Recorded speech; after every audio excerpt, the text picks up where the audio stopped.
6억 원까지밖에 대출이 안 된다는 건 네. 10억 초과 아파트 대출 금지 이후 가장 충격적인 그런 네, 파급력이 네. 있는 대출이었거든요. 그래서 가장 안전하다고 생각하는 일부 자산으로 모든 전국의 이 시장 참여자들이 쏠릴 수밖에 없는 상황이라서 네. 그게 이제는 어떤 동네 그리고 음. 아파트 단지까지 초미세 양극화가 진행이 되고 있는 상황이고요. 이게 올해 하반기까지를 전체적으로 봤을 때는 이런 수요를 완전히 없앤 게 아니라 일시적으로 눌러놓은 상황이기 때문에 뭐 빨리 사야 된다 이렇게 얘기들을 하시는데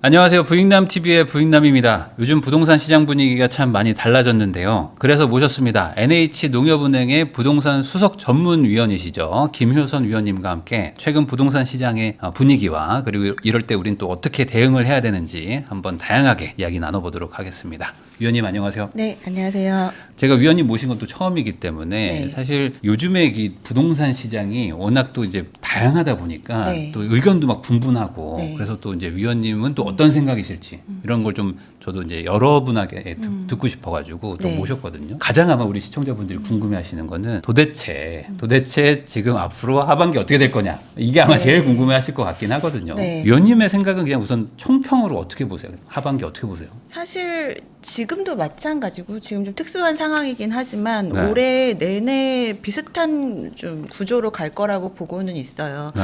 작년이나 재작년도 마찬가지였던 것 같긴 한데요. 전국을 봤을 때는 계속해서 장기적으로 하향 안정화, 뭐 침체 이런 상황이잖아요. 네. 근데 서울의 일부 지역만 오르락 내리락 하고 있고 그 오르락의 시기가 점점 짧아지고 있어서 한 네. 두세 달 올라가다가 금융규제 나오면 갑자기 거래 네. 급감하고 이런 식의 패턴이 지금 3년 차거든요. 네. 근데 올해도 역시 마찬가지 시장이라고 생각이 됩니다. 음. 전반적으로 경제가 뭐 어렵고 올해는 특히나 이제 고객들 만나면 어느 때보다도 어렵다는 말씀들 많이 하셨었거든요. 네. 그러다 보니까 자산 중에서 가장 안전하다고 생각하는 일부 자산으로 모든 전국의 이 시장 참여자들이 쏠릴 수밖에 없는 상황이라서 네. 점차 양극화가 좀 더 심화되고 있었고 네. 그게 이제는 어떤 동네 그리고 아파트 단지까지 초미세 양극화가 진행이 되고 있는 상황이고요. 네. 지금은 금융 규제는 사실 구매력과 직결되는 부분이라서 당연히 시장에 뭐 영향을 크게 주고는 있지만 이게 올해 하반기까지를 전체적으로 봤을 때는 이런 수요를 완전히 없앤 게 아니라 일시적으로 눌러놓은 상황이기 때문에 전반적으로는 뭐 지역에 따라 굉장히 다른 그런 양극화 시장이라고 보고 있습니다. 아, 그러면 이제 과거에도 이런 금융 규제가 없었던 건 아닌데 네. 그럴 때도 보면 뭐 짧으면 한두 달, 뭐 길면 한 반년 정도 이게 시장이 좀 이렇게 침체됐다가 다시 또 막 이렇게 올라가고 막 그랬거든요. 네. 이번에도 그렇게 좀 반복될까요? 아니면 좀 다르게 움직일까요? 조금은 다를 수 있을 것 같아요. 지금 금융 규제가 뭐 예전부터 과거부터도 계속해서 금리나 여러 가지 뭐 LTV, 뭐 DSR까지 쓰고 있는데 과거에는 금리나 이런 게 시장에 크게 영향을 주진 않았거든요. 오히려 금리는 치솟고 있는데 주택 가격 같이 올라가고 이런 시기들도 과거에는 있었습니다. 근데 최근에는 어느 때보다도 금융 관련된 규제나 금리가 영향을 크게 줄 수밖에 없는 게 예전에는 심리가 움직이면 주택을 그래도 용이하게 매입할 수 있었는데 지금은 이제 DSR이라는 게 너무 디폴트로 강화가 되고 있기 때문에 네.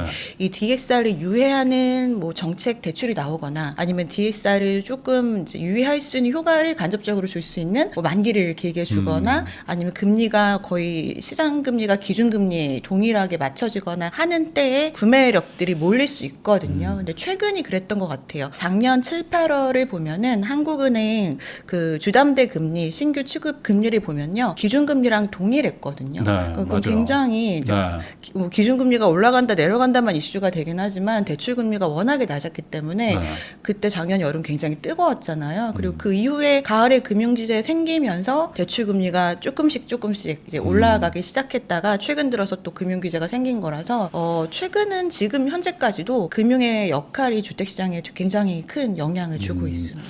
그러면 결국에 위원님 말씀대로라면은 향후의 어떤 향방은 금융 규제가 좀 뭐 일부 완화라도 되든지 아니면 뭐 금리라도 내려가든지 해서 여건이 좀 개선돼야지만 좀 과거처럼 가는 거지 이대로 계속 간다거나 뭐 규제가 더 나오면 과거랑 좀 달라질 수도 있다 이렇게 보시는 거네. 네, 맞습니다. 그리고 그 이전과는 좀 더 다를 수 있다라는 얘기는 6억 원까지밖에 대출이 안 된다는 건 네. 10억 초과 아파트 대출 금지 이후 가장 충격적인 그런 네, 파급력이 네. 있는 대출이었거든요. 그래서 금액으로 한 거는 그렇게 두 번밖에 없었는데 이거는 뭐 소득이 많아도 주택 가격이 얼마여도 상관없이 주담대 금리가 딱 정해져 있다 보니까 그거를 풀로 대출을 받아서 살 수 있는 중저가 주택 같은 경우는 상대적으로 원리금 상환이 좀 부담이 될 수 있어서 대출을 풀로 받는다 해도 추후에 또 그 지역들이 다시 금리가 급등했을 때는 굉장히 저가 매물 나올 수 있는 그런 영향이 있을 수 있는 거고 6억 원으로 그 대출을 받아서 살 수 없는 집들, 그러니까 초고가 비싼 집들. 네, 네. 그런 타겟이 되는 주택 같은 경우는 지금 큰 영향을 받고 있는 거죠. 이게 가장 크게 영향받는 지역들이 뭐 소위 말하면 막 마포, 막 성동 이런 한 20억대들 네. 이런 20억 막 초반 왔다 갔다 하는 곳들이 지금 제일 타격을 많이 입은 것 같더라고요. 네. 원래는 대출 한 70%도 막 해주고 했었는데 네. 갑자기 6억밖에 안 해주니까 네. 이런 동네들은 현실적으로 지금 수요가 붙기가 좀 쉽지는 않은 거죠. 쉽진 않죠. 이게 과거에는 뭐 대출을 적게 받고 그 지역들이 사셨던 분들도 있었지만 최근에 뭐 상담을 하거나 여러 가지 트렌드를 봤을 때 그런 수요자들이 많았어요. 그 5월 정도부터 크게 올랐었거든요. 네. 근데 그때도 이제 강남 상구나 이런 데들이 워낙에 뭐 빌딩 한 채 값으로 거래가 되는 것들이 많이 언론에 나오다 보니까 네. 굉장히 불안해지는 거죠. 그래서 아이를 낳고 좀 거주의 안정성을 이제 꾀하는 그런 그 수요자들이 네. 그 어느 정도 대기업이나 뭐 그런 고정적인 수입이 나오는 그 부부가 모두 연끌을 해서 대출을 받아서 집을 사서 갈아타는 그런 경우들이 좀 많았거든요. 네. 그럼 그거는 DS 안에서의 연끌이긴 하지만 어쨌든 대출 의존도가 굉장히 강한 수요가 그 지역들이 많이 몰렸었거든요. 그래서 지금은 아무래도 대출 금액이 딱 6억으로 제한되니까 살 수가 없게 된 거죠. 네. 그러면은 이런 상황에서 예를 들어 매매를 안 한다고 해도 뭐 노숙을 하지 않는 이상 네. 뭐 전세든 월세든 매매든 뭐 셋 중에 하나는 선택들을 하셔야 되잖아요. 그러면 이 분들 그러니까 살려고 했는데 대출이 막혔다. 이분들은 뭐 한 6개월에서 1년 안에 어떤 선택들을 할 것 같으세요? 뭐 월세로 가서 집 살려고 대기할까요? 아니면 뭐 네. 아예 그냥 전세 좀 더 살아야겠다. 이렇게 갈까요? 지금 이미 그 풍선효과에 대해서도 어느 정도 기사화되긴 했는데 네. 제한적인 풍선효과가 있긴 했었거든요. 그 은행에서도 그 627 대출 금지 그 규제가 나온 이후에 서울 외곽 지역이나 한강 네. 이남의 경기도권 지역들은 오히려 주담대 문의가 좀 증가하기도 했습니다. 그래서 그런 지역들 그러니까 모든 지역들까지 확산이 되진 않지만 6억 원 대출로도 그 매입이 가능한 그런 지역들을 보시던 분들은 향후에 또 규제가 더 세게 올 수도 있다라는 시그널을 정부에서 주다 보니까 네. 지금이라도 매입을 해야 된다라는 수요가 있고요. 네. 또 한편으로는 지금이 기회라고 하시는 일부 수요자들도 계세요. 그게 이제 어떤 말이냐면은 주택 가격이 최근에 금융에 굉장히 의존도가 높은 것들 이제 알만한 분들은 다 아시니까 이렇게 금융 규제가 있을 때 저가 매물 많이 나온다는 것들도 학습 효과로 다 알고 계시잖아요. 그래서 그런 분들은 또 지금 오히려 사자라는 일부 수요자들이 있고요. 근데 대다수의 경우에는 사실은 그렇게 당장 집을 살려고 생각이 없었거나 좀 덜 적극적이신 수요자들은 앞으로 규제 나오고 또 종부세에 대한 안도 어느 정도 발표가 되다 보니 지금은 관망을 할 때다라고 생각하고 전월세 시장을 찾게 되죠. 그러면 위원님이 보시기에는 지금 그러니까 뭐 아예 돈이 없는 분들은 뭐 어쩔 수 없겠지만 근데 돈이 뭐 있긴 있어요. 근데 이런 분들 입장에서는 조금 관망을 하는 게 맞다고 보세요? 아니면은 그래도 이렇게 좀 수요가 눌렸을 때 사놔야 나중에 좀 후회 안 한다. 이 둘 중에 항상 이걸 고민하시니까 네. 어떻게 보십니까? 그러니까 이거는 저의 개인적인 의견이 들어간 게 아니라 현상을 보고 좀 판단해서 말씀을 드리자면요.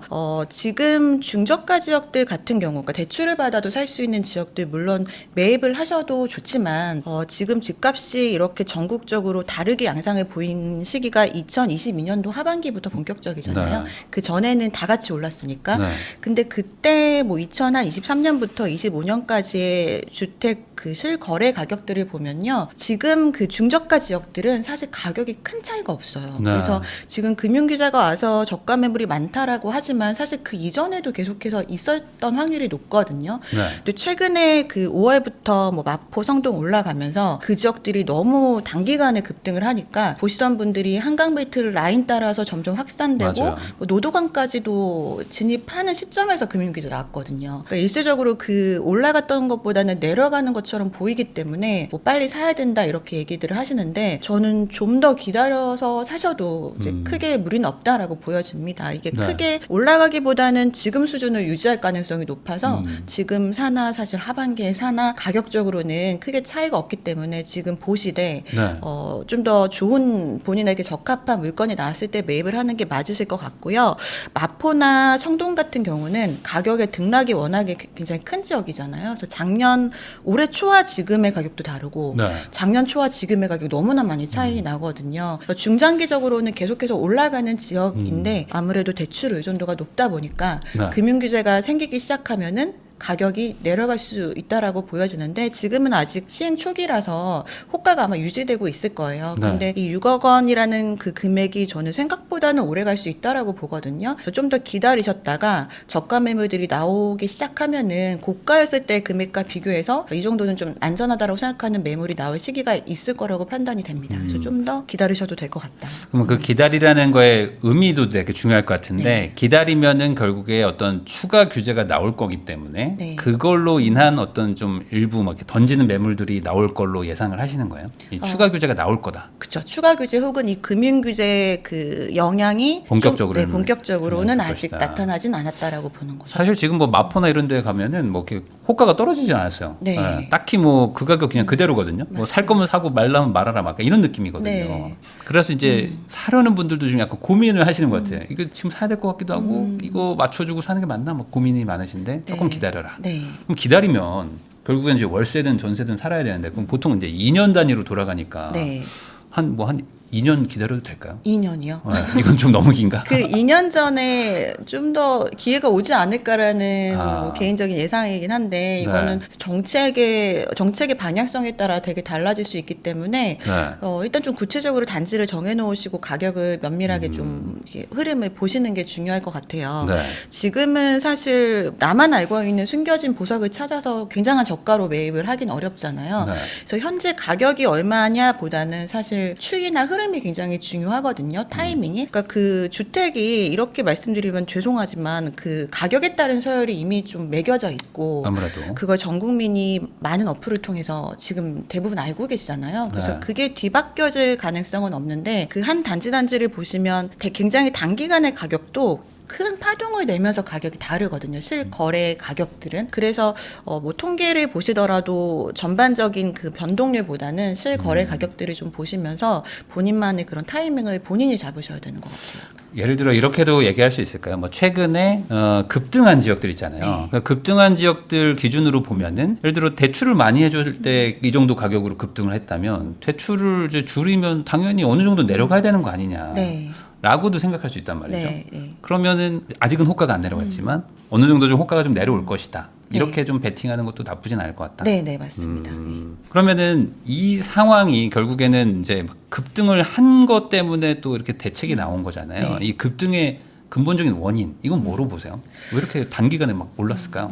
그거는 굉장히 좀 심리적인 부분도 컸던 것 같아요. 그러니까 우리나라 그 자산 시장 자체가 조금씩 그 선진화되고 있다라고 보여지는데 예전에는 이제 거주할 집 이것이 이제 곧 투자와도 연계가 됐었잖아요. 그래서 네. 내가 사는 집이지만 뭐 지금보다 떨어지지만 않으면 뭐 오르면 좋고 이 정도였는데 이게 코로나 전후로 해서 굉장히 그 자산 가치의 급등을 모두 맛보다 보니까 직간접적으로 네. 그러니까 이게 완전 자산의 성격이 굉장히 강해진 거죠. 그래서 거주와 그 소유를 분리하기 시작하다 보니까 내가 어디에 거주를 하던 부동산 집 한 채를 마련하는 건 뭐 대단한 자산가가 아닌 이상 내가 모았던 모든 자산을 베팅하는 거잖아요. 네. 그래서 그것을 내가 거주하는 곳에 꼭 쓸 것이 아니라 내 자산을 증식시켜야 향후에 내 노후도 보장된다. 이게 나의 모든 생애가 다 연결이 되기 맞아요. 시작한 거예요. 이게 서울 아파트가 서울 사람들만 살면 사실 이렇게까지 단기간에 올라갈 일이 없는데 서울에 살고 있는 사람 그리고 뭐 경기도나 인천에 사시는 분들 그리고 지방에 사시는 분들까지도 지방의 집을 팔아서 그냥 전세 사시고 서울의 아파트를 사시는 분들도 계시고 네. 최근에는 또 그런 분들도 계시더라고요. 외국에 계신 분들 중에서 주주분들이 또 언젠가 한국에 들어오잖아요. 근데 그 한국에 들어오면 집값이 너무 올라와 있을 테니까 짬을 내서 오셔가지고 줄여가지고 미리 사놓는 미리 거죠. 사두는 그런 네. 분들까지도. 예. 그러니까 어찌 보면 이제 실수요라기보다는 이제 가수요까지 이제 붙은 거라고 봐야 될 네, 텐데 네. 그러면 이렇게 가수요까지 붙는 또 원인도 있을 거 아닙니까? 이렇게까지 사실 예전에는 지방 분들은 좀 지방에도 사시고 했는데 대부분 그랬죠. 이제는 저도 막 대구 분이 막 서울 사고 막 이런 네. 일들이 너무 많아졌어요. 네. 이렇게 되는 또 원인도 있을까요? 이게? 일단은 굉장히 다양한 원인이 있을 수 있는데 근본적인 원인은 이제 인구 구조의 변화겠죠. 인구가 다 같이 줄고는 있고 서울도 인구가 줄어들고는 있지만 젊은 청년 세대의 70%가 수도권으로 이전한다고 하잖아요. 네. 그러니까 수도권에 인구 이동이 많다 보니 인구는 감소하는 상황에서 인구가 한쪽으로 치우치니까 다른 지역들은 뭐 굉장히 지금 인구가 빠져나가는 거고 네. 수도권만 몰리는 거잖아요. 그러니까 이게 서울 수도권에 인구가 몰리는 것도 있지만 지방이 소멸이라는 단어가 붙으면서 지방이 아예 없어진다 뭐 이런 게 너무 굉장히 많이 언론에 나온 것 같아요. 네. 그러다 보니 지방에 부동산 사는 거는 뭐 나중에 어떻게 될지 모른다라는 인식이 너무 강해지고 이제 서울을 수도권을 보고 있는 건데 수도권만 하더라도 굉장히 넓잖아요. 그러니까 수도권 지역에 따라서 굉장히 다른데 서울은 굉장히 좁고 그 안에 또 재정비가 안 되다 보니까 신축은 안 나오고 이런 다양한 원인 때문에 뭐 수요 대비 공급 부족하다 이런 것 때문에 이제 굉장히 크게 올라가고 그게 실 거래한 가격들조차도 뭐 50억, 80억 이런 것들 국평이 그런 식으로 거래가 되니까 네. 모든 그런 거주보다는 거의 욕망에까지 가까운 음. 그런 수요들이 몰리게 된 것 같습니다. 그러니까 내가 이걸 가지고 있는 것 자체가 그냥 좋아. 막 이런 거잖아요. 네. 그냥 내가 그냥 친구한테 자랑하고 싶어. 막 이런 마음까지 막 지금 막 복잡하게 막 들어가 있는. 그것도 있고요. 네. 최근에 상담하신 분께서 말씀하신 거는데 이제 그런 얘기 하시더라고요. 그 노후가 보장이 안 되고 네.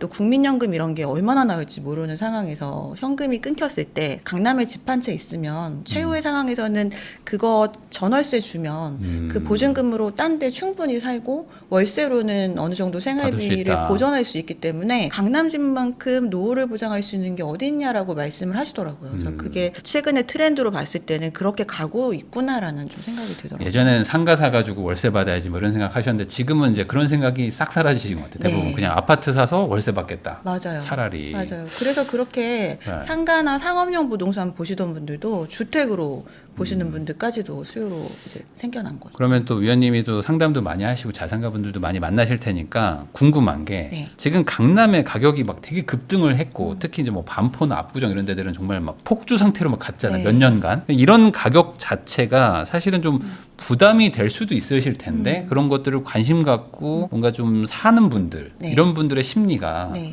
이걸로 수익을 보려는 건 아닌가요? 그건 아니고 그냥 내가 이걸 가져오고 있어야지만 그나마 좀 자산 가치를 지킬 것 같다 정도의 마음인가요? 둘 다인 것 같아요. 근데 사실 뭐 거의 건물 가격에 육박하는 그러니까요. 아파트를 누구나 살 수는 없는 거고 그 정도의 현금 흐름이 있으신 분들이 이제 사게 되는 거고요. 오히려 반대로 집값이 그렇게까지 오르면 세부담이 엄청나거든요. 그래서 일종의 그렇게 크게 단기간에 오른 강남의 아파트들이 주거형 젠트리피케이션 현상이 나타나기도 하더라고요. 그러니까 그 연세 드신 분들 이제 은퇴하신 분들은 예전부터 오래 살던 집인데 예전에는 뭐 고작해야 몇백만 원, 1,000만 원대 냈던 종부세가 최근에는 한 채만 있어도 5천만 원씩 나오니까 이거를 한 1, 2년은 내도 뭐 10년을 내면 5억이잖아요. 그래서 그렇게 굳이 여기 살 필요가 없다라는 말씀들 많이 하셔서 그거를 이제 매각을 하시는 경우들이 많은데 네. 이제 그 자리를 고소득의 그런 부부들, 뭐 전문직이나 뭐 자산이 원체 많으신 그런 분들이 현금 흐름이 좋으신 분들이 이제 그 지역들을 들어오시는 거죠. 이유는 아이를 키우기 위한 목적도 있으시고 말씀하신 대로 내가 이 집에 살고 싶어, 그냥 이 브랜드가 내 주소지가 되고 싶어 이런 분들도 계시고 네. 또 그렇게 되면서 가격도 제일 빨리 오르니까 아. 이 모든 게 복합적인 것 같습니다. 제가 최근에 상담했던 분인데 그분들은 이제 자산가이신데 지방에 계시거든요. 네. 근데 그 남편분이 집을 절대 안 사겠다고 하시는 거래요. 그래서 네. 아내분이 되게 고민을 많이 했는데 얘기를 하다 보니까 남편분이 압구정이 현대면 살게. 그러니까 약간 그걸 가지고 있어야지 친구분들이 약간 좀 이렇게 해주는 게 있나 봐요. 그래서 다른 건 나 절대 안 사는데 고거면 살게 이렇게 하셨다고 해서 아 이게 약간 트렌드구나. 그런 그런 게 생각도 있는 것 좀 들더라고요. 사업 구하시는 분들은 뭐 역삼동이나 청담동 무조건 거기다 해야 하시는 되고. 경우도 있고. 그러니까 이게 약간 좀 어느 순간 이제 약간 트로피처럼 돼버리는 그런 것도 있는 것 같고 네. 이게 당장 해결이 될 거냐 이런 거에 대해서도 좀 의문도 들고 좀 네. 그렇습니다. 네.